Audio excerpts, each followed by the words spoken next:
ஆதியாய் நடுவுமாகி அளவிலா அளவுமாகி சோதியாய் உணர்வுமாகி தோன்றிய பொருளுமாகி பேதியாய் ஏகமாகி பெண்ணுமாய் ஆணுமாகி போதியா நிற்கும் தில்லை பொதுநடம் போற்றி போற்றி என்று அம்பலக்கூத்தனுடைய திருவடிகளை பணிந்து கொண்டு இந்த அற்புதமான காவியத்தை நமக்கு தந்தருடைய சேக்கிழார் பெருமானை தூக்கு சீர் திரு தொண்டத் தொகை விரிவாக்கினால் சொல்ல வல்லவரான் எங்கள் பாக்கிய பயனாய் பதி குன்றைவாள் சேக்கிழான் அடி சென்னி இருத்துவாம் என்று சேக்கிழார் பெருமானுடைய திருவடிகளை நம் தலைமையில் தாங்கி வணங்கி கொண்டு காப்பியத்தின் உள்ளே வரலாற்றுக்குள்ளே நாம் செல்லலாம். சென்ற வாரம் வரை நாவுக்கரச பெருமான் சூளை நோயினாலே பாதிக்கப்பட்டு அதனுடைய வேதனை தாங்க முடியாமல் சமணர்களினாலே கைவிடப்பட்டு தன்னுடைய தமக்கை ஆகிய திலகவதியாரிடத்திலே விடியற் காலை பொழுதிலே திருவதிகை நகரத்திலே வந்து அவரை சந்தித்து அவருடைய தமக்கையார் அவருக்கு பணிந்து பணி செய்மின் என்று உபதேசம் செய்து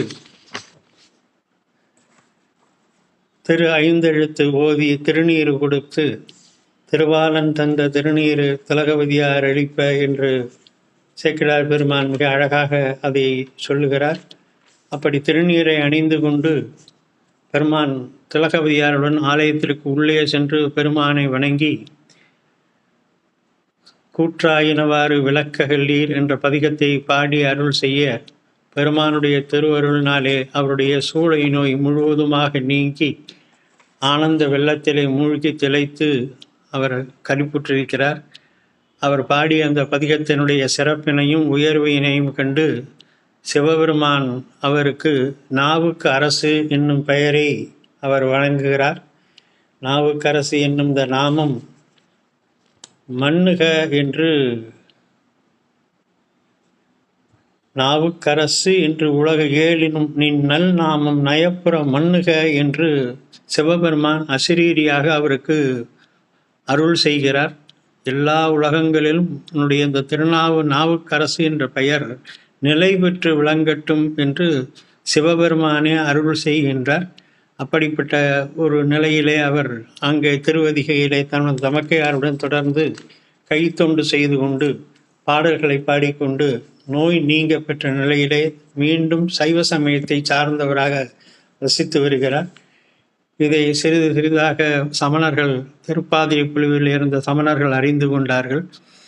பொய்யை சொல்லி தன் சமக்கையாருடன் சேர வேண்டும் என்பதனாலே பொய்யை சொல்லி நம்மை விட்டு சென்று விட்டான் என்று அவரிடத்திலே கோபம் கொண்டு இது அரசன் அறிந்தார். அந்த அரசனும் சமண சமயத்தை சார்ந்தவன், இவர்களோடு சேர்ந்து அவனும் சமண சமயத்தை சார்ந்தவனாக இருக்கிறான். இப்போ இவர்கள் நினைத்தார்கள் அரசன் தெரிந்து கொண்டு விட்டான் என்றால் நம் மீது குற்றம் சுமத்துவான், நம்மை பழி சுமத்துவான், நம்மை கொலையும் செய்வான், அவர் மாறி சென்றதற்கு காரணம் என்ன என்று நம்மிடத்திலே பழித்து ஊற்றுவான் என்று நாமே முன் சென்று அரசனிடத்திலே இவரை பற்றி சொல்லிவிடலாம் என்று எல்லோரும் ஒன்று கூடி முடிவு செய்து கொண்டு அரசனுடைய திருப்பாதிரி பிரிவுகளில் இருக்கக்கூடிய அரசனுடைய அரண்மனைக்கு சென்று அவனை சந்திக்கிறார்கள். அரசன் வெளியே வந்து அவர்களுடைய காரணத்தை என்ன என்று கேட்கின்ற போது தர்மசேனராகிய நாவுக்கரசரை பற்றி சொல்லி அவர் நமது சமய லங்கனத்தை செய்தார், தெய்வ நிந்தனையை செய்தார் என்று தனக்கு சூளை நோய் இருப்பதாக ஒரு பொய்யான காரணத்தை சொல்லி எல்லோரையும் ஏமாற்றிவிட்டு இப்போது நமது சமண சமயத்தை துறந்து விட்டு அந்த பிஞகனாகிய சடாமுடியவனுடைய சைவ சமயத்தை சார்ந்து திருநீற்றை பூசிக்கொண்டு விட்டான். அதனாலே நமது சமய லங்கனம், நம்முடைய சமய வழிபாடுகள், நம்முடைய சமய ஆச்சாரங்களை எல்லாம் கைவிட்டு நம்முடைய அருக தேவனையும் நிந்தனை செய்கிறான் என்று அவர்கள் அரசனிடத்திலே தெரிவித்தார்கள். அரசன் அப்படி என்றால் என்ன செய்வது என்பது அவனை தக்கவாறு வருவித்து அவனுக்கு தண்டனை கொடுக்க வேண்டும் என்று சொல்கின்றார்கள். அரசன் தன்னுடைய ஏவலாள்களை பார்த்து அவரை சென்று அழைத்து வரும்படி சொல்லுகிறான். இந்த இடத்துல சேக்கிழார் அழகாக ஒரு நாட்டு நடப்பு, அரசியல் நடப்பு பற்றின ஒரு செய்தி குறிப்பு சொல்கிறார். இன்றைக்கு 1150வது ஆண்டு பாடப்பட்ட நூல் இது. இன்னைக்கு கிட்டத்தட்ட ஒரு 900 ஆண்டுகளுக்கு முன்னாடி பாடப்பட்ட நூல். அவர் பாடுகின்ற காலம் வந்து சமணருடைய அப்பரடிகள் காலம் என்பது 7ஆம் நூற்றாண்டு, 650 பாடுகிறார். அப்போ ஒரு செய்தி சேக்கிழார் சொல்லுகிறார், இந்த அரசாங்கத்து காவலர்களுடைய இயல்பு என்ன என்றால், குற்றம் செய்தவர்களை பிடிக்க போனால் அவர்களை வந்து நேரடியாக பிடிப்பதில்லை, அவரிடத்துல கையூட்டு பெற்றுக்கொண்டு பொய்யான காரணங்களை சொல்லி அவர்களை விடுவித்து விட்டு வந்து விடுவார்கள் என்பது அன்றைக்கே நடைமுறையில் இருந்திருக்கு. இன்னைக்கு நடக்குது.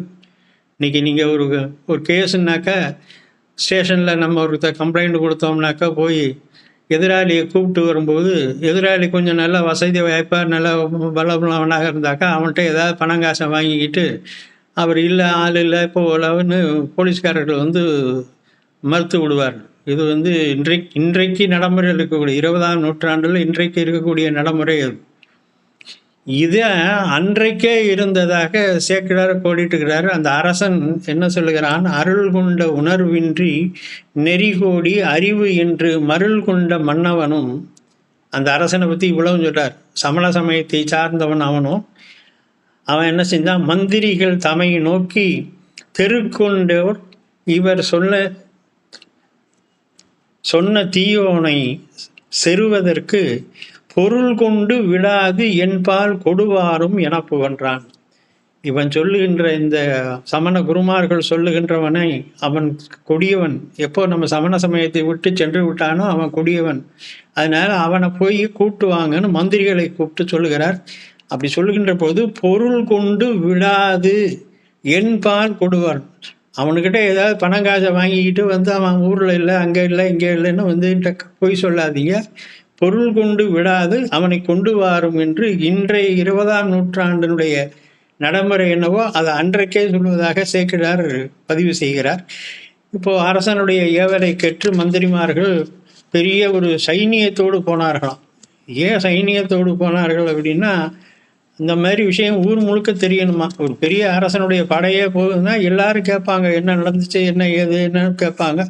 அப்போது இந்த மாதிரி தர்மசேனன் வந்து சமண சமயத்திலிருந்து சைவ சமயத்திற்கு சென்று விட்டான், அவனை அரசன் தண்டிப்பதற்காக அழைக்கிறான்னு எல்லாருக்கும் தெரியணுமா. அப்படி விரை செரியும் சோலை சூழ் திரு அதிகை தனை மேவி பரசமய பற்றறுத்த பான்மையினார் பால் சென்றார். அவரை சென்று பிடிக்க சென்றார்கள்.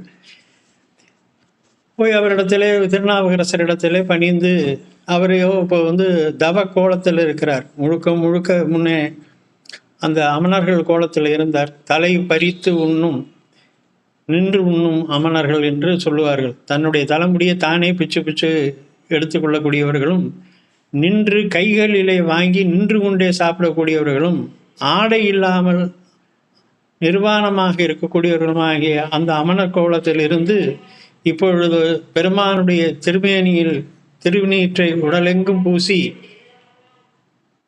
கண்டிகை தரித்து ருத்ராக்கம் தரித்து சடாமுடியுடன் இருக்கக்கூடிய பெருமானை தவக்கோலத்திலே வந்து அவர்கள் தரிசிக்கிறார்கள், பார்க்கிறார்கள். அப்போ அவரிடத்திலே வாங்க, அந்த மாதிரி அரசன் கூப்பிடுகிறான். இன்று உமை அரசன் அழைத்து எமை விடுத்தான் போதும் என நின்றவரை நேர் நோக்கி நிறைதவத்தோர் உரை செய்வார். இப்போ அவர் சொன்னாங்க, ஐயா அந்த மாதிரி அரசன் உத்தரவு, வாங்க எங்களோட வாங்க அப்படின்னு கொள்ளும்பொழுது நாவுக்கரசர் அற்புதமான மற்றொரு பதிகத்தை பாடுகிறார். நாமார்க்கும் குடியல்லோம் நமனை அஞ்சோம் என்ற ஒரு பதிகத்தை பாடி, நான் அரசனுக்கு அடிமை இல்லை, நான் சிவபெருமானுக்கே அடிமை என்று ஒரு பாடலை பாடுகிறார். நாமார்க்கும் குடியல்லோம் நமனை அஞ்சோம் நடலை எல்லோம் நரகத்தில் இழற்போடும் ஏமாப்போம் பிணி அறியோம் பணிவோம் அல்லோம் இன்பமே என்னாலும் துன்பமில்லை தாம் ஆர்க்கும் குடியல்லால் தன்மையான சங்கரன் நற்சங்கவன் குழை ஓர்காதில் தோமார்க்கே நாம் என்றும் மீளா ஆளாய் கொய்மலச் சேவடி இணையே குறுகினோமே என்று ஒரு தாண்டக பாடலை பாடுகிறார். காதிலே வெண் குழை சங்கத்தினால் செய்யப்பட்ட குழையை அணிந்திருக்கக்கூடிய பெருமானுக்குத்தான் நான் அடிமையை தவிர வேறு எந்த அரசனுக்கும் வேறு யாருக்கும் நான் அடிமை இல்லை, ஆகவே நான் வரமாட்டேன் என்று திருநாவுக்கரசர் அவர்களுக்கு பதில் சொல்லுகிறார். இப்போ அவர்களுடைய நிலைமை சங்கடமாக போச்சு. கூட்டு போகலன்னாக்கா ராஜாவுக்கு அனுப்பும்போது என்ன சொல்லலாம், பணத்தை வாங்கிக்கிட்டு விட்டுறாதீங்க, ஆளை கொண்டு வரணும்னு சொல்லியிருக்கான். அதனால் இல்லாமல் போனால் ராஜா தண்டிப்பான். இவரையோ வரமாட்டேங்கிறார். நான் ராஜாவுக்கு நான் கட்டுப்பட்டவன் இல்லை, நான் சிவபெருமானுக்கு மட்டும்தான் கட்டுப்பட்டவன், நான் வர இயலாதுன்னு இவர் சொல்கிறாரு. இப்படி 2 பக்கமும் நெருக்கடியாகி கடைசியில் நாவுக்கரசர் காலிலேயே விழுந்து கும்பிட்டு, ஐயா எங்களுக்காக கொஞ்சம் வாங்க, இல்லைன்னா தண்டிப்பான் எங்களை என்று வேண்டிக் கொள்கிறார்கள். அப்போது நாவுக்கரச பெருமான் ஈண்டு வரும் வினைகளுக்கு எம்பிரான் உளான். அப்போது நாவுக்கரசர் கொஞ்சம் யோசனை பண்ணினார்.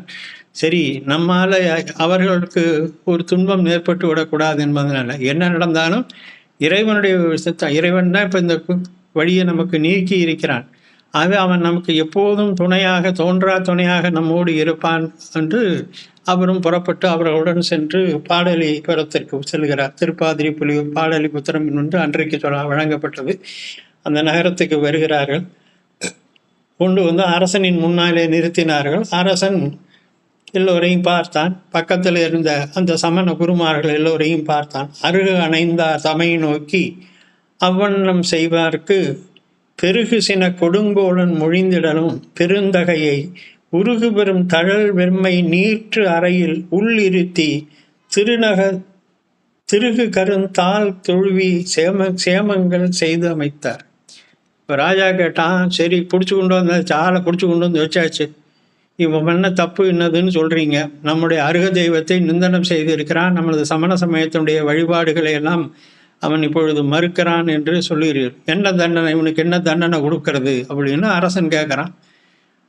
கொல்லாமை மறைந்துரையும் அவன் ஒரு சின்ன புழு பூச்சிக்கு கூட எந்த விதமான தீங்கும் செய்யக்கூடாத அந்த சமண சமயத்தை அவர்கள் என்ன சொன்னார்களாம், நீற்றறையில் இடுக என்று சொன்னார். சுண்ணாம்பு காலவால் தூக்கி அவனை போடுங்க அப்படின்னு ராஜா கிட்ட அவர்கள் சொல்லுகிறார். சுண்ணாம்பு காலவாலை நீற்றறையில் அவனை இடுக என்று சொல்லுகிறார்கள். அரசன் உடனே அந்த கொலை கலைஞர்கள் அதற்கு தொடர்புடைய அவங்களுக்கு அழைத்து இவனை நீற்றறையில் இடுக என்று அரசனும் உத்தரவு இடுகிறான். ஆண்டரசு அதன் அகத்துள் அணைந்த பொழுது அம்பலத்து தாண்டவம் முன் புரிந்தருளும் தாழ்நிழலை தலை கொண்டே ஈண்டு வரும் துயர் உளவோ ஈசன் அடியார்க்கு என்றும் மூண்ட மனம் நேர் நோக்கி முதல்வனையே தொழுது இருந்தார். இவரை கூப்பிட்டு போனாங்க. நல்ல ஒரு பெரிய சுண்ணாம்பு காலவாய் தூக்கி இவரை நடுவில் உள்ளுக்குள்ள காத்தி வச்சு 4 பக்கமும் சுண்ணாம்பு கற்களை பரப்பி நல்லா கதவை இழுத்து சாத்தி நல்லா பூட்டு போட்டு நல்லா கீழே நெருப்பை வச்சு கொளுத்த ஆரம்பித்தாங்க. இப்போது பெருமான் எப்படி இருந்தார்? சிவபெருமானுடைய திருவடிகளையே நினைந்து கொண்டு அங்கே அமர்ந்திருந்தாராம். ஆண்டரசு அதன் அகத்துள் அணைந்த பொழுது அம்பலத்து தாண்டவமும் புரிந்தருளும் தாழ்நிழலை தலை கொண்டே இந்த சிவபெருமானுடைய திருவடிகளையே தன்னுடைய உள்ளத்திலே நினைந்து கொண்டு அந்த நீற்றறையிலே இருந்தார். இந்த நீற்றறை அப்படிங்கிறது இப்போது சாதாரணமாக நம்முடைய உடல் வெப்பநிலைங்கிறது 98.4 டிகிரி ஃபாரன்ஹீட் என்று சொல்லுகிறோம். அதாவது சென்டிகிரேடு கணக்கில் சொன்னால் ஒரு 35 டிகிரி கிட்டத்தட்ட, சரியாக தெரியல, ஒரு வித்தியாசமாக 98.4 டிகிரி ஃபாரன்ஹீட்டுங்கிறது நம்முடைய உடல் சாதாரண உடல் வெப்பநிலை. இந்த வெப்பநிலைக்கு கூடுனாலும் ஜுரம், குறைஞ்சாலும் ஜன்னி என்று தான் நம்முடைய மானிட இதுகளில் இது பண்ணுறோம். அப்போது சூரியனுடைய நம்ம கோடை காலத்தினுடைய வெப்பத்தினுடைய அளவு எவ்வளோ இருக்குது அப்படின்னா, நம்ம தமிழ்நாடு பகுதியில் 30 டிகிரியிலிருந்து 36 டிகிரி வரைக்கும் இருக்கும். இந்த சேலம், நாமக்கல் அந்த மாதிரி சில ஊர்களில் பார்த்தா 40 டிகிரி சென்டிகிரேடு வரைக்கும் வெப்பம் இருக்கும். இந்த 40 டிகிரி சென்டிகிரேடையே நம்மளால் தாங்க முடியலை. இன்னும் வட இந்தியாவில் கொஞ்சம் இன்னும் அதிகம். வட இந்தியாவில் போகும்போது 40லேருந்து 50-55 டிகிரி சென்டிகிரேடு வரைக்கும் வட இந்தியாவில் இந்த வெப்பம் தாக்கும். அதனால தான் தமிழ்நாட்டை விட வடநாட்டில் பார்த்திங்கன்னா இந்த வெப்பத்தினாலே இறந்து போனவர்கள் இருக்கும். இந்த வெயில் காலங்களில் சன்ஸ்ட்ரோக் என்று சொல்லுவார்கள். அந்த சூரிய வெப்பத்தினாலே தாக்கப்பட்டு இறந்து விடுவார்கள். அந்த அளவுக்கு வெப்பம் 50 டிகிரி 55 டிகிரி சென்டிகிரேடு வெப்பத்தில் அவர்களால் தாக்கு பிடிக்க முடியாது. இப்போ இந்த 40 டிகிரி சென்டிகிரேடுக்கே வந்து நம்மளால முடியலைங்கும்போது, சுண்ணாம்பு காலவாயில இருக்கக்கூடிய வெப்பம் என்பது எவ்வளவுங்கிறத கணக்கு பண்ணீங்க. சுமார் 100 டிகிரி சென்டிகிரேட்லேருந்து 150 டிகிரி சென்டிகிரேடு வரைக்கும் சுண்ணாம்பு காலவாயுடைய வெப்பம் இருக்கும். அந்த சுண்ணாம்பு கல் என்பது ஒரு வகையான கல். அந்த கல்லை வந்து உள்ளுக்குள்ளே அடுக்கி நெல் கிராமங்களில் நெல்லை வைப்பார்கள். அந்த மாதிரி போட்டு உள்ளே போனி கீழே நெருப்பு போட்டு மூட்டி அந்த சுண்ணாம்பு கல் வந்து உருகணும். நல்ல நம்ம பாறாங்கல் மாதிரி சின்ன சின்ன கல்லுகளாக இருக்கும். அந்த கெட்டியான கல் வந்து மென்மைப்பட்டு அப்படி கையால் தொட்டால் நொறுங்கிட்டு தூளாகும். அந்த மாதிரி அந்த கல் விலகிற வரைக்கும் நெஞ்ச கனகல்லும் நெகிழ்ந்து உருகன்னு அருணகிரிநாதர் சொன்ன மாதிரி அந்த சுண்ணாம்பு கல் உருகணும். அப்போ அந்த அளவுக்கு சூடு அதில் ஏறணும். இது எவ்வளவு சூடு ஏறும் அப்படின்னாக்க சாதாரணமாக 100 டிகிரியிலிருந்து 150 டிகிரி சென்டிகிரேடு நம்ம சொல்கிற கணக்கு. அப்பேற்பட்ட வெப்பத்தில் வந்து அந்த சுண்ணாம்பு காலவாய் நீற்றறை என்பது இருக்கும். இப்படிப்பட்ட நீற்றறையில் ஞானசம்பந்தர் அப்பரடிகளை அமர வைத்தார். கொஞ்சம் கற்பனை பண்ணி பார்த்துங்க. 150 டிகிரி சென்டிகிரேடு வெப்பத்தில் சாமி உள்ள உட்காத்தி வச்சு நெருப்பு போட்டு கொளுத்தி கொண்டு இருக்கிறார்கள் என்றால் அந்த உடம்பு என்னவா ஆயிருக்கணும்? சாதாரணமாக சாம்பல் கூட மிஞ்சாதுன்னு சொல்லுவாங்க. அந்த மாதிரியான ஒரு சூழ்நிலை இருக்கணும். ஆனால் நடந்தது என்ன? வெய்ய நீற்று அறையது தான் வீங்கு இள வேனில் பருவம் கைவரில் தன் தென்றல் அணை தன் கழுனி தடம் போன்று மொய்வொலி வெண்ணிலவு வளர்ந்து முரன்ற யாழ் ஒளியினதாய் ஐயர் திரு அடி நீழல் அருளாகி குளிர்ந்ததுவே. இப்போ நமக்கு தெரியும், இந்த நேரத்தில் தான் சாமி இந்த மாசில் வீணையும் என்ற பதிகத்தை அந்த நீற்றறையில் அமர்ந்து அப்பரடிகள் பாடுகிறார்.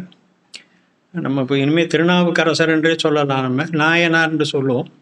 நாயனார் மாசில் வீணையும் மாலை மதியமும் வீசு தென்றலும் வீங்கில வேனிலும் மூசு வண்டரை பொய்கையும் போன்றதே ஈசன் எந்த இணையடி நீழலே என்று பதிகத்தை பாடிக்கொண்டு அந்த நீற்றறையிலே அமர்ந்திருந்தார். நீற்றறை எப்படி இருந்துச்சு அவருக்குனாக்கா, குளிர்ச்சியாக இருந்ததான். ஏசி 18 டிகிரியில் இருந்த ஏசி இருந்தால் எப்படி இருக்குமோ அப்படி இருந்ததான்.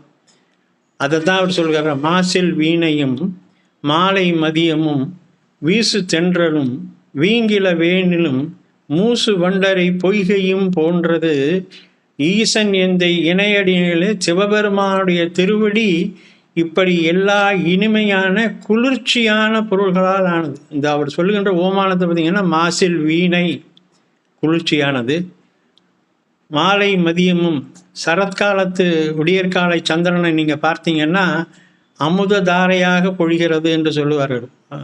அந்த சரத்காலத்து சந்திரனுக்கு ஒரு பெரிய சிறப்பு உண்டு.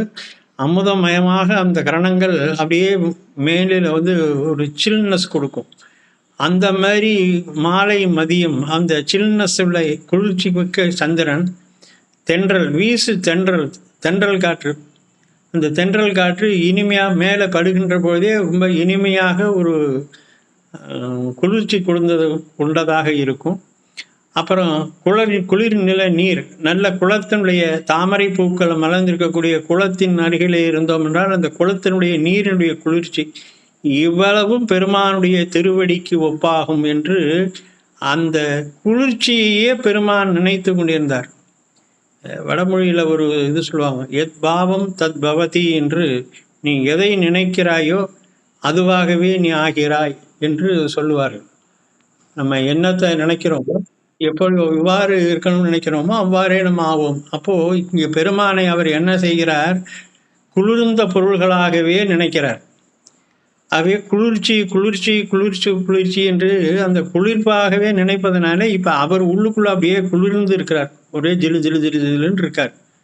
அந்த 150 டிகிரி சென்டிகிரேடு வெப்பம் வெளியிலே அவருக்கு கொளுத்துவது அவருக்கு பாதிப்பு இல்லாமல் அந்த குளிர்ச்சியிலேயே இருக்கிறார். அந்த குளிர்ச்சி தான் இறைவனுடைய திருவடி என்பது. அதை சேக்கிழார் பெருமான் அப்படி காட்டுகிறார். மொய் ஒளி வெண்திலவு வளர்ந்து முரன்ற யாழ் ஒளியினதாய் ஐயர் திருவடி நீழல் அருளாகி குளிர்ந்ததே. அதை அழகாக பாடுகிறார். மாசில் மதி நீடு புனல் மன்னிய வளர் சென்னியனை பேச இனியானை உலகு ஆளுடைய பிஞகனை ஈசனை எம் பெருமானை எவ்வுயிரும் தருவானை ஆசையில் ஆறா அமுதை அடிவணங்கி இனிதிருந்தார். இப்போ முழுக்க முழுக்க பெருமானுடைய அந்த திருவடியுடைய அந்த குளிர்ச்சியையே நினைந்து அப்பரடிகள் தியானத்திலேயே இருந்தார். ஐந்தெழுத்தை ஓதி அமர்ந்திருந்தார். அதனால வெளியில் இருக்கக்கூடிய வெப்பம் அவரை எல்லளவும் தாக்கவில்லை. அந்த வெப்பத்தினுடைய தாக்கம் ஏதும் அவருக்கு ஏற்படவில்லை. அவ்வாறு இருந்தார்கள்.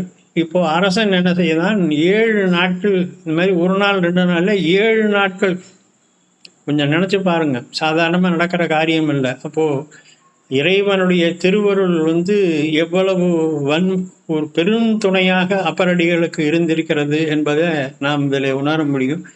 7 நாட்கள் கழித்த பிறகு அரசன் அந்த கொலைஞர்களை கூப்பிட்டு நீற்றறையை திறந்து என்ன ஆயிற்று என்று பாருங்கள், 7 நாள் ஆச்சு, நிச்சயமாக ஆள் இருக்கிறதுக்கு வாய்ப்பு இல்லை, சாம்பல் தான் மிஞ்சும், அதனால் திறந்து பாருங்கள் என்று 7 நாள் கழிந்ததன் பின் உணர்வில் அமணரை அழைத்து பாரும் இனி நீற்றறையை என உரைத்தான். ராஜா சொன்னால் போய் நீற்றறையை திறந்து பாருங்க அப்படின்னு. எல்லோரும் பார்த்தார்கள். காரிருண்ட குழாம்போலும் உருவுடைய காரமணர், கண்ணங்கரையர்னு உருவமுடைய அந்த மனதிலே கருமை கொண்ட, மனதிலே பொறாமை கொண்ட அந்த அமணர்கள் அந்த அரைக்கதவை திறந்தார்கள், நீற்றுக்கரை திறந்தார்கள். தேரும் நிலை இல்லாதார் நீற்றறையை திறந்தார்கள். உள்ள பார்த்த காட்சி அவங்க நினச்சதுக்கு எதிர்மாறாக இருந்தது. ஆளே இல்லாமல் ஒன்றும் இல்லாமல் சாம்பல் மட்டும்தான் மிஞ்சி இருக்கும் என்று நினைத்தவர்கள் உள்ளே பார்த்தா சாமி நல்ல ஜெலு ஜெலு ஜெலு ஜெலுன்னு ஏசியில் இருக்கார். ஆனந்த வெள்ளத்தில் இடைமூழ்கி அம்பலவர் தேன் உந்து மலர்பாதத்து அமுதுண்டு தெளிவு எய்தி. சிவபெருமானுடைய திருவடிகளையே நினைந்து நினைந்து நினைந்து அந்த குளிர்ச்சியிலே தோய்ந்து தோய்ந்து தானும் குளிர்ந்தவராக அவர் இருந்தார். ஊனம்தான் இலராகி, உடம்புல ஒரு சின்ன ஊனம்ல ஒரு நெருப்பு கூட சுட்டுச்சு, நெருப்பு சுட்டு ஒரு புண்ணு வந்துச்சு அப்படிங்கிறது கூட அவருடைய உடம்பில் இல்லையாம். ஊனம்தான் இலராகி உவந்திருந்தார் தமைக்கண்டே ஈனம்தான் தீயது ஈனம் தாங்கியது இளதாம் என்ன அதிசயம் என்றார். என்னடா இது ஆச்சரியமா இருக்கு, 7 நாள் ஆச்சு, ஒரு நாள் 2 நாள், ஒரு நாள்லயே தாங்க மாட்டான், 2 நாள் தாங்க மாட்டான், 7 நாள் இப்படி போட்டு நீட்டறையில் போட்டு கொளுத்தி இருக்கிறோம். இதை அப்படியே இருக்கானே, கொஞ்சம் கூட உடம்புல எந்த விதமான ஒரு ஊனமும் இல்லையே, எந்த விதமான ஒரு புண்ணோ வலுவோ தீக்காயமோ எதுவுமே இல்லாமல் இருக்கிறானே என்று எல்லோரும் அதிசயித்தார்களாம். அதிசயம் அன்று இது உன்னை அமன் சமய சாதகத்தார் இது செய்து பிழைத்திருந்தான் என வேந்தர் குறை. இப்போ ராஜா கேள்வி வைப்பான். அதனால இவர்கள் ஒன்று கூடினார்கள். இது எப்படி நடக்கும், இவன் கொஞ்சம் கூட ஊனம் இல்லாமல் இருக்கிறானே அப்படின்னா இவங்களுக்கும் முடிவு பண்ணாங்க. ஏற்கனவே சமண சமயத்தில் இருந்தான், சமண சமயத்தில் இருக்கக்கூடிய மந்திர தந்திர அந்த சாதகங்கள் எல்லாத்தையும் அவனுக்கு நல்லா பயிற்சி பண்ணியிருக்கான். அதனால தீ சுடாமல் இருப்பதற்கான ஏதோ ஒரு உபாயத்தை இவன் கை கொண்டு இருக்கிறான்னு ராஜா கிட்ட சொல்லுவோம் என்று அவர்கள் அரசனிடத்திலே சொன்னார்களாம். மதி செய்வது இவர்க்கு கொடிய வல்விடம் ஊட்டுவது. இப்போ அடுத்தது, இப்போது ஏன் இவன் சாகலை, உயிர் நெருப்புனால இவனுக்கு பாதிப்பு ஏன் வரல அப்படின்னா, இவன் ஏற்கனவே சமண சமயத்தில் 50 வருஷமாக இருக்கான். எங்களுடைய மந்திர தந்திரங்கள் எல்லாம் இவனுக்கு தெரியும். அந்த மந்திரங்களில் அக்னியை கட்டுப்படுத்துதல் அப்படிங்கிற ஒரு இதெல்லாம் இருக்குது, அதெல்லாம் தெரிஞ்சு வச்சுருக்கான். அதனால் சூட்டை மேலே தனக்கு சூடு ஏற்படாமல் அவன் காப்பாற்றிக்கிட்டான் என்று அதை மாற்றி சொல்ல ஆரம்பித்தார். அக்னி ஸ்தம்பம்னு ஒன்று இருக்குது. நெருப்பு சுடாமல் இருப்பதற்காக அதெல்லாம் ஒரு விதமான பயிற்சி. அந்த சித்துக்களில் அது ஒரு வகையான பல சித்துக்கள், அஷ்டமா சித்திகள்னு நம்ம பொதுவாக சொல்கிறோம். அதை தவிர 16 வகையான உபசித்திகள்னு சொல்கிறது. இதெல்லாம் இந்த மாதிரி சித்துக்கள் அப்பப்போ சில பேருக்கு சில முறைகளை கடைபிடிப்பவர்களுக்கு இந்த மாதிரி சித்துக்கள் சிலது ஏற்படும். நான் ஒரு 10 ஆண்டுகளுக்கு முன்னாடி மகாதேவ மலைன்னு ஒன்று இருக்குது. வேலூர் பக்கத்தில் மகாதேவ மலைன்னு ஒரு மலையில் ஒரு சித்தர் இப்போவும் இருக்கார் அவர். அவருடைய சித்து எப்படி இருக்கும்னா, தலையெல்லாம் நல்லா பெரிய சடாமுடியாக இருக்கும். இடுப்பில் ஒரு துண்டு மட்டும் கட்டியிருப்பார்.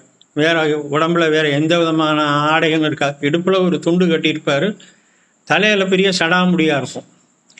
அங்கே காலையும் சாயந்தரம் என்ன செய்வாங்க, ஒரு பெரிய தண்ணி தொட்டி மாதிரி அந்த நீளமாக அவர் படுக்கிற மாதிரி ஒரு நீளம், நல்ல 6 அடி நீளம் 2 அடி அகலத்துக்கு ஒரு பெரிய தொட்டி மாதிரி இது பண்ணி அதில் நெருப்பு போட்டு கொளுத்துவாங்க. குச்சி கிச்சி எல்லாத்தையும் போட்டு கொளுத்தி நல்லா அந்த ஓரளவுக்கு நல்லா அந்த தணலாக அப்படியே அந்த இடத்துல அதில் இருக்கும். இவர் அந்த சித்தர் சாமி கும்பிட்டுட்டு வந்து சர்வசாதாரணமாக அந்த தொட்டி மேலே படுத்துக்குவார். அந்த நெருப்பு மேலே வந்து படுத்துக்குவார். படுத்துக்கிட்டு எல்லாருக்கும் ஆசீர்வாதம் பண்ணுவார். ஒரு 15-20 நிமிடங்கள், ஒரு நாழிகை நேரம் வந்து அதிலேயே படுத்திருப்பார். இப்படி குப்புறக்க படுப்பார், மல்லாக்க படுப்பார், ஒரு கழிச்சு படுப்பார். அவர் சடாமுடியிலையும் நெருப்பு பிடிக்காது, அவர் அணிஞ்சிருக்கிற அந்த துண்டுலையும் நெருப்பு பிடிக்காது, எதுலேயும் அவர் உடம்புலையும் எங்கேயும் எந்த விதமான அந்த நெருப்பு சுட்டது கொண்டதுங்கிற மாதிரி எதுவுமே இருக்காது. ஒரு நாழிகை நேரம் அந்த மாதிரி வரும். அது மாதிரி காலம்பரை சாயந்தரம் 2 நேரம் வந்து செய்வார்கள். மகாதேவ மலையில் இருந்தார், இப்போவும் இருக்கார். அந்த மாதிரி அதுக்கு அக்னி ஸ்தம்பம் என்பது பெயர். அந்த மாதிரி அந்த ஒரு சித்திக்கு அக்னியினாலே சுடப்படாமல் இருப்பது அப்படிங்கிறது. இந்த மாதிரி பல சித்துக்கள் இருக்குது.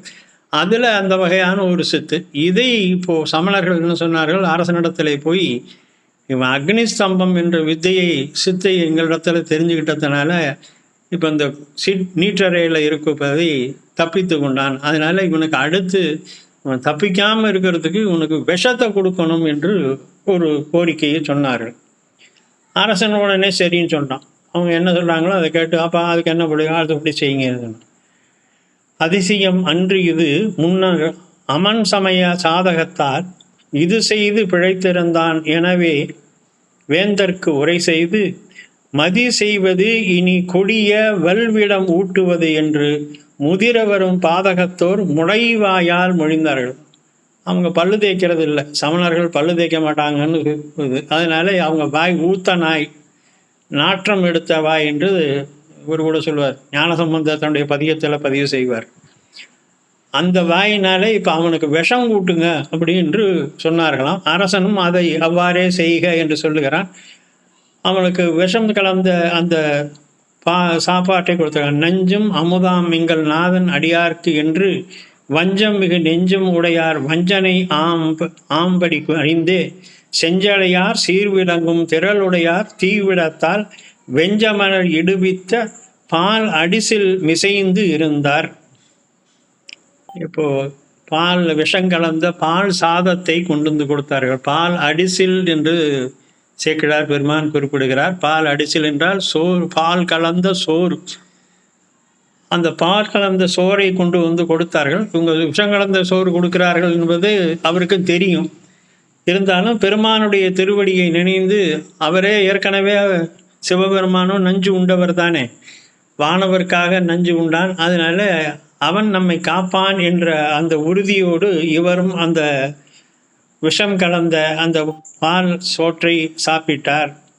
பொடியார்க்கும் திருமேனி புனிதர்க்கும் புவனங்கள் முடிவு ஆர்க்கும் துயர் நீங்க முன்னை விடம் அமுது ஆனால் படியார்க்கும் அறிவறிய பசுபதியார் தம்முடைய அடியார்க்கு நஞ்சு அமுதம் ஆவதுதான் அற்புதமோ. இப்போது இந்த கொடுக்கின்ற பொழுது இவர் ஏதேனும் பதிகம் பாடியிருக்கலாம், ஆனால் நமக்கு அது கிடைக்கல, நம்முடைய தவக்குறைவு கிடைக்கல. ஏன்னா இப்போது நீற்றறையில் இருந்தபோது மாசில் வீணையும் மாலை மதியமும் என்ற பதிகம் பாடினார் என்று சேக்கிழார் பதிவு செய்கிறார். அந்த பதிகம் நமக்கு கிடைச்சிருக்கு, நாம் அப்போ பாடுகிறோம். ஆனால் பால் சோறு, இந்த விஷம் கலந்த சோறு கொடுக்கின்ற பொழுது அவருக்கு பதிகம் பாடினாரா என்பதற்கான ஆதாரங்கள் இல்லை, பதிகங்கள் எதுவும் கிடைக்க பெறவில்லை. நாம் இழந்தவைகளில் இது ஒன்று. ஆனால் விஷம் கலந்த சோற்றை கொடுத்தார்கள் என்பதற்கு பின்னாடி திருநனிப்பள்ளியிலே பதிகம் பாடுகின்ற பொழுது அகச்சான்றாக அப்பரடிகள் அதை பதிவு செய்கிறார். வஞ்சனை பார்ச்சோராக்கி வழக்கில்லா அமனர் தந்த நஞ்சு அமுது ஆக்குவித்தான் நனிவள்ளி அடிகளாரே என்று திருநனிப்பள்ளி பதிகத்திலே பாடுகின்ற பொழுது, அமணர்கள் தனக்கு நஞ்சு கலந்த சோற்றை கொடுத்தார்கள், தான் அதை உண்டேன், பெருமான் அந்த நஞ்சை அமுதாக ஆக்கி வைத்தான் என்ற செய்தியை பதிவு செய்கிறார்.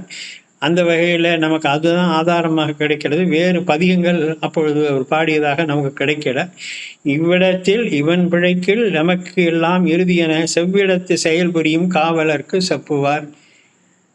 சாப்பிட்டாரு, இவர் பாட்டுக்கார் இறந்து போயிடுவார்னு நினச்சாங்க. விஷம் அந்த சாப்பாடை சாப்பிட்டாரு, செத்து போயிடுவார். அதுக்கு ஒரு நாழிகை கணக்கு உண்டு. அந்த 2 நாழிகை நேரத்தில் 40 நிமிட நேரத்துக்குள்ளே விஷமானது ஒரு மனிதனை கொன்று விடும். அந்த 40 நிமிஷம் இவங்க கணக்கு பார்த்தாங்க. ஆனால் அவர் இறக்கலை. அப்படிங்கும்போது ஆச்சரியமானது, என்னடா இது இப்பவும் சாகாமல் இருக்கானேன்னு. உடனே அதுக்கும் ஒரு வழி கண்டுபிடித்தார்கள். நம்முடைய மதத்தில் இருக்கக்கூடிய அந்த விஷத்தை தம்பனம் செய்கின்றத கலையை வச்சு அந்த விஷத்தை முறியடித்து கொண்டான், விஷம் தன் உடலில் ஏறாதபடி செய்து கொண்டான் என்று மீண்டும் அரசனிடத்திலே சென்று இந்த மாதிரி அவன் தப்பிச்சிட்டான் அப்படின்னு சொல்லி என்ன செய்வது என்று ராஜா கேட்குறான். அடுத்த நஞ்சு கலந்து ஊட்டிடவும் நம் சமயத்தினில் விடம் தீர் தஞ்சம் உடை மந்திரத்தால் சாதியா வகையத்தை நம்ம மதத்தில் இருக்கு. நஞ்சு ஏறாமல் தடுப்பதற்கு, இப்போ பாம்பினுடைய விஷம் மேலே ஏறாமல் பாம்பினுடைய விஷத்தை தடுப்பதற்கு மந்திரம் இருப்பது போல விஷம் ஏறாமல் தடுப்பதற்கான மந்திரத்தை அவன் பயிற்சி செய்திருக்கிறான். அதனால நம்ம விஷங்கள் அந்த சோற்றை கொடுத்த போது விஷம் ஏறாதவாறு செய்து உண்டான் என்று அரசனிடத்திலே சென்று சொன்னார்கள். எஞ்சும் வகை அவருக்கு இளதேல் எம் உயிரும் நின் முறையும் துஞ்சுவது திடம் என்றார் சூழ்வினையின் துணை. அவனை கொள்ளலேனாக்கா ஒன்றும் நடக்காது, உன்னுடைய அரசாட்சியும் போச்சு, எங்களுடைய இதுவும் போச்சு என்று அவர்கள் அமணர்கள் சொல்லுகிறார்கள். அரசன் கேட்கிறான், என்ன செய்வது, அடுத்து என்ன செய்யறது என்பது. மற்றவரது மொழி கேட்டு மதிகட்ட மன்னவனும் செற்றவனை இனி கடியும் திறம் எவ்வாறு, இனி கடியும் திறம் அவர் அவனுக்கு தண்டனை கொடுக்கறது என்னையா செய்யறது, நீற்றறையில் கொண்டே விட்டாச்சு, எந்திரிச்சு வந்துட்டான், விஷம் கலந்த சோத்தை கொடுத்தோம், சாப்பிட்டுட்டு அவனால உசுரோடு தம்பா இருக்கான், என்ன செய்யறது என்று சொல்லுகிற பொழுது, உற்றவரும் மந்திர சாதகம் நாங்கள் ஒழித்திட நின் கொற்றவாய் களிற்று எதிரே விடுவது என கூறினார். இப்போ இவங்க என்ன சொன்னாங்க, உன்னுடைய பட்டத்து யானை இருக்கே, அந்த யானையை அவன் மேலே ஏறி விடு, அவன் அதுக்கு ஏதாவது மந்திரம் பண்ணானா நாங்கள் அதுக்கு எதிராக நின்று மந்திரம் பண்ணிடுவோம். ஏன்னா யானையை ஸ்தம்பனம் பண்ணலாம். இந்த மாதிரி வசீகரம் பண்ணுகின்ற மந்திரங்கள் எல்லாம் இருக்குது. இந்த விலங்குகள், கொடிய விலங்குகள், பாம்பு, சிங்கம் முதலான விலங்குகள் திடீர்னு எதிர்பட்டால் அவைகளை கட்டுப்படுத்துறதுக்குன்னு சில மந்திரங்கள் இருக்கு. இதெல்லாம் இந்த மாதிரி நிறையா சித்திகள் இருக்கு. அந்த மாதிரி அவன் யானையை ஏவி அவன் அந்த மந்திரத்தினால கட்டுப்படுத்த முயற்சிட்டான்னா நாங்கள் அதுக்கு மறுமந்திரம் சொல்லி அந்த யானையை அவன் கட்டுப்படுத்த முடியாமல் பண்ணிடுவோம். நீ அதனால் உன்னுடைய பட்டத்து யானையை அவனை கொல்லுவதற்கு அனுப்பு என்கிறார்கள். பட்டத்து யானை என்பது ரொம்ப கடுமையான ஒன்றாக இருக்கும். அது ஒரு பெரிய குன்று மாதிரி வருகிறது. நம்ம ஏற்கனவே எரிபத்த நாயனார் வரலாற்றில் நம்ம அதை பார்த்துருக்கிறோம். யானை, சோழ மன்னனுடைய பட்டவர்த்தனம் என்ற யானை எப்படி நடந்து வந்தது என்பதை பற்றி சேக்கிழார் அதில் காட்டியிருக்கிறார். அந்த மாதிரி இப்பொழுதும் இந்த யானையானது, கொடும் யானை அவரை கொள்வதற்காக புறப்பட்டு வருகிறது. அதை இவர்கள் பக்கத்திலே நின்று அந்த யானையை இன்னும் தூண்டுகிறார்கள். அது ஏற்கனவே மதம் பிடித்திருக்கிறது, கோபத்திற்கு. இந்த சண்டை யானைக்கும் மற்ற யானைக்கும் வித்தியாசம் இருக்கும். அரசனுடைய பட்டத்து யானை என்பதோ அல்லது சண்டையிட போரிடுகின்ற யானைகள் என்பது கொஞ்சம் கொடூரமானையாக இருக்கும். அதனுடைய வேகம் ரொம்ப ஜாஸ்தி இருக்கும். சாதாரண இயல்பான யானைகள் போல இருக்காது. அலெக்சாண்டர் இந்தியாவுக்கு படையெடுத்து வருகின்ற பொழுது அங்கே போரஸ் புருஷோத்தமன் அவனை எதிர்க்கிறான். எதிர்க்கிறதுல என்னன்னா 2000 யானைகளை கொண்டு போய் நிறுத்தி புருஷோத்தமன் சண்டை போடுறான். அதுக்கு முன்னாடி வரையும் யானைகளை அலெக்சாண்டர் பார்த்ததில்லை. தனக்கு முன்னாடி ஒரு பெரிய மலை மாதிரி 2000 யானைகள் ஒரு பெரிய அரண் கட்டி நிற்கிறதை பார்த்து மிரண்டு போனார்கள் கிரேக்கர்கள். ரெண்டாவது அந்த யானைகளுக்கெல்லாம்